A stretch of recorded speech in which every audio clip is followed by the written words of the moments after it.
Olá, amigos, sejam bem-vindos a mais um vídeo do meu canal. Eu sou Lucas Knaip. Vamos falar sobre a Bundesliga, um resumo da quinta rodada da competição, onde a gente tem ali até o confronto entre Leverkusen e Bayern de Munique, que acaba em um empate, o Dortmund virando o jogo que estava perdendo de 2-0 em pleno em Duna Park e também tentando se recuperar, o início de trabalho conturbado, pelo menos acho que é a palavra mais adequada para dizer para esse início do Nuri Sahin, mas a gente tem muita coisa aqui para comentar, o bom início do Frankfurt, o Leipzig tentando se recuperar, e eu peço que você deixe seu like, se inscreva no canal, compartilhe esse vídeo, e assim, eu tô tentando aqui trazer o máximo de conteúdo possível dessas ligas, né, às vezes eu, infelizmente, não consigo fazer todos esses vídeos de resumo de rodada, né, mas a questão é que eu falava tudo isso do giro da rodada, acho que era legal ter uma interação com vocês, mas é aquele negócio, né? Com a faculdade, tendo alguns problemas aqui em casa, eu não estou conseguindo mais gravar o giro da rodada, ficar 2 horas em live. Talvez no futuro isso vá voltar. Talvez. Eu espero que volte, mas eu não tenho ainda as garantias para cravar que volta. Então, primeiro a gente vai falar de Dortmund e Bochum. Uma vitória boa do Dortmund por 4-2, né? Tava perdendo de 2-0, o Bero e o De Witt acabaram marcando os gols do Bochum. E era aquele jogo chato, né? Porque assim, o Bochum chega nos contra-ataques e marca os gols, né? E assim, foi insistindo. E aí o Serhor Guirassy acabou marcando o primeiro gol do Dortmund. E esse foi a melhor atuação do Serhor Guirassy desde que chegou no Dortmund. E mostrando o impacto que pode ter. Ele empatou de pênalti. Guirassy acabou marcando o gol da virada. E o Felix Yemka acabou marcando, acho que é assim que se pronuncia, o quarto gol. 2 assistências para Karim ADM, né? Dá um destaque aí. O ADM é um cara que tem muita expectativa em cima dele, né? Porque ele veio como um grande talento para ajudar esse time do Dortmund e nem sempre o Karim ADM ele consegue, né? Performar com regularidade, né? Ele tem teto de produção alto, mas um piso de produção, ao meu ver, baixo, né? E assim, 4-2, boa vitória, 3 pontos para o Dortmund. A gente também teve Heidenheim contra o Mais. O Pinnegar e o Schnopper marcaram os gols do Heidenheim na vitória por 2-0. Vai lembrar que o primeiro gol foi do Pinnegar e assim, teve a expulsão do Andreas Hunter Olsen. E assim, foi com um a mais, né? O time do Heidenheim não aproveitou a vantagem numérica, tanto é que o Niklas Dort acabou expulso e ficou em igualdade numérica. Mesmo assim, veio o segundo gol do Jan Schnopper, que foi considerado o grande destaque da partida pelo SofaScore. Então 2-0 para o Heidenheim contra o Mainz.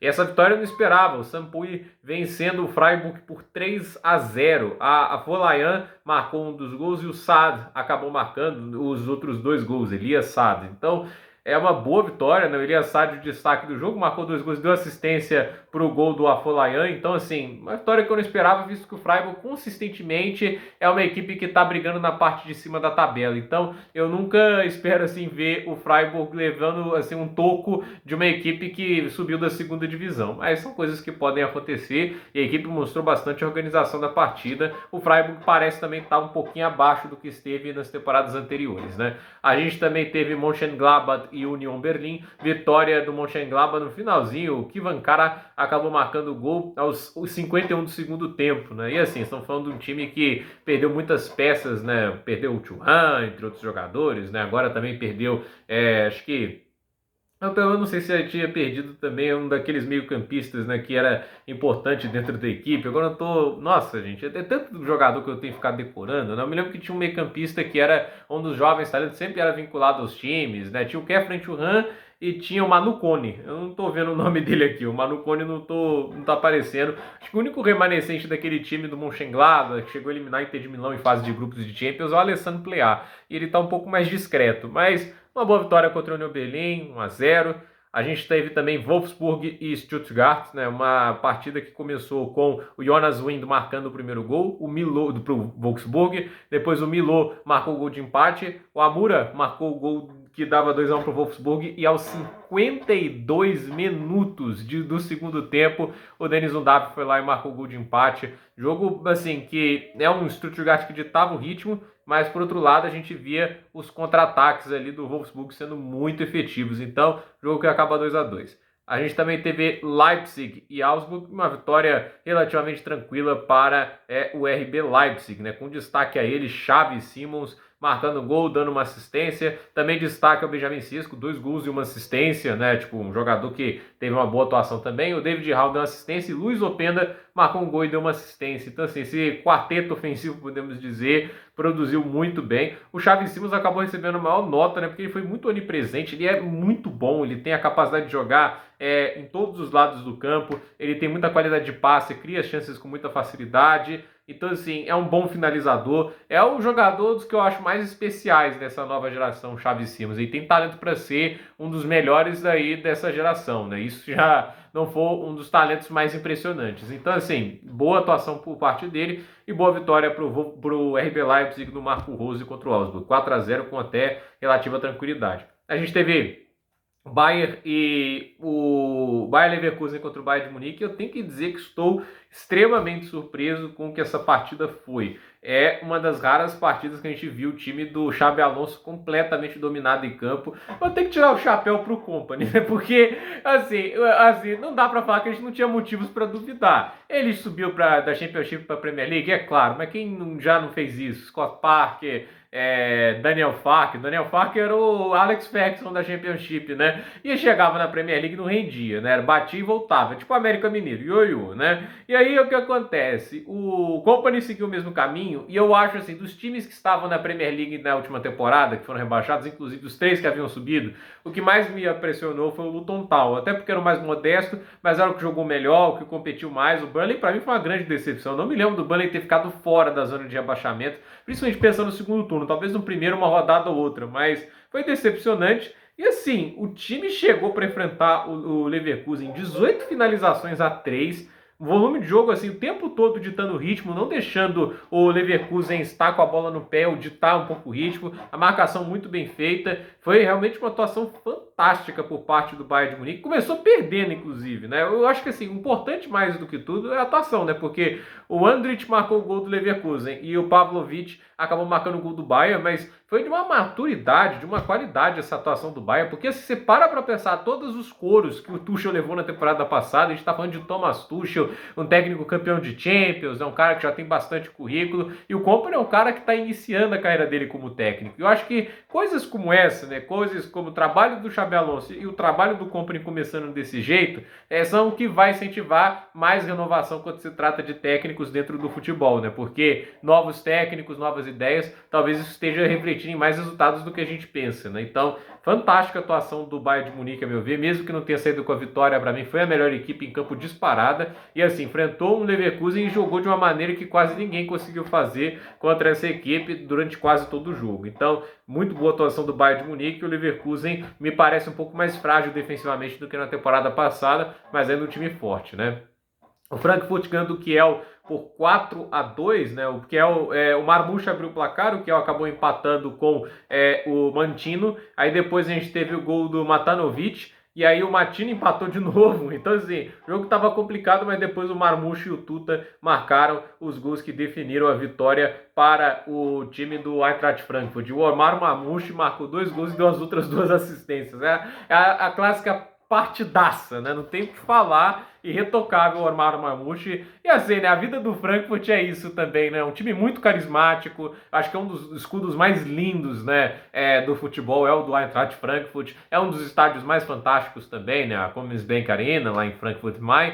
E assim, é um time que mostrou naquele título da Europa League que tem uma das torcidas mais energéticas e incríveis, mas a questão do orçamento é complicado, né? Tipo, fizeram um Colomoni, aí depois tem que vender o cara e aí tem que criar um Marmouche da vida, né? Mas dá um destaque pro Marmouche, tá jogando muito futebol.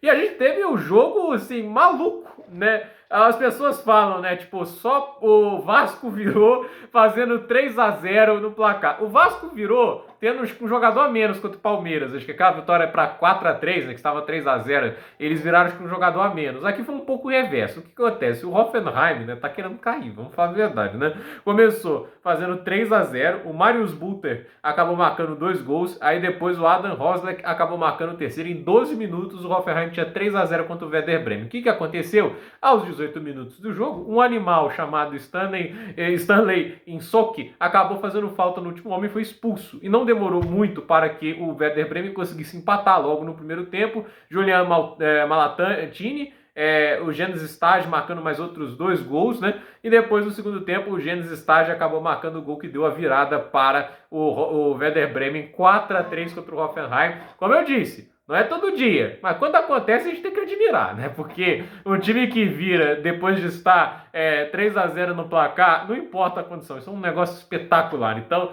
4-3 para o Werder Bremen, uma das maiores viradas da história do futebol, com certeza, né? Ninguém vai falar que isso aí é pequeno. Então, fantástico aí por parte do Werder Bremen. A classificação do campeonato alemão tem o Bayern de Munique em primeiro com 13, Frankfurt em segundo com 12, Leipzig em terceiro com 11, Leverkusen em quarto com 10, Dortmund em quinto com 10, Heidenheim em sexto com 9, Freiburg em sétimo com 9, Stuttgart em oitavo com 8, União Berlim em nono com 8, Werder Bremen em décimo 8, Mönchengladbach em décimo primeiro 6, mais em 12º 5, Wolfsburg em 13º 4, St. Pauli em 14º 4, Augsburg em 15º 4, Hoffenheim em 16º 3, Bochum em 17º 1 e o Kiel em 18º 1 ponto também. A maior média de nota, acho que é legal falar isso aqui, é de Omar Marmoush, que é o artilheiro do campeonato, né? 8.32, Florian Wirtz tem 8.24, Harry Kane 8.14. A ver se eles mantêm acima de 8, que é uma média extraordinária. E assim, Omar Marmoush, 6 gols, é o artilheiro do campeonato. Harry Kane tem 5 gols, Florian Wirtz tem 4. Assistências, Harry Kane tem 4, Omar Marmoush tem 3 e o Granit Xhaka tem 3. Quando a gente pensa nos ataques, Bayern de Munique tem 17 gols, Bayer Leverkusen 14, Stuttgart 14. Melhor defesa é do RB Leipzig com apenas 2 gols sofridos. O Marco Rose está conduzindo a melhor defesa da Bundesliga. Quem lembra do trabalho dele do Dortmund é para ficar chocado, né? União Berlim tem 3 gols sofridos e o Bayern de Munique 4, né? Maiores chances criadas. O ataque que cria mais chances é o do Stuttgart, 25 grandes chances. Frankfurt 19, Bayer Leverkusen 17. Mais chances perdidas também o Stuttgart com 16. Frankfurt e Freiburg desperdiçaram 11 chances. Na próxima rodada a gente tem Augsburg e Mönchengladbach, União Berlim e Dortmund, o Bayer Leverkusen contra o Kiel, o Werder Bremen contra o Freiburg, o Bochum contra o Wolfsburg, o St. Pauli vai enfrentar o Mainz, o Heidenheim vai enfrentar o Leipzig, o Frankfurt vai enfrentar o Bayern e o Stuttgart vai enfrentar o Hoffenheim, né? Esses jogos que vão acontecer dia 4, 5 e 6 de outubro. Então, gente, por esse vídeo é isso. Duplo nos comentários, deixe seu like, se inscreva no canal, compartilhe este vídeo e até o próximo vídeo.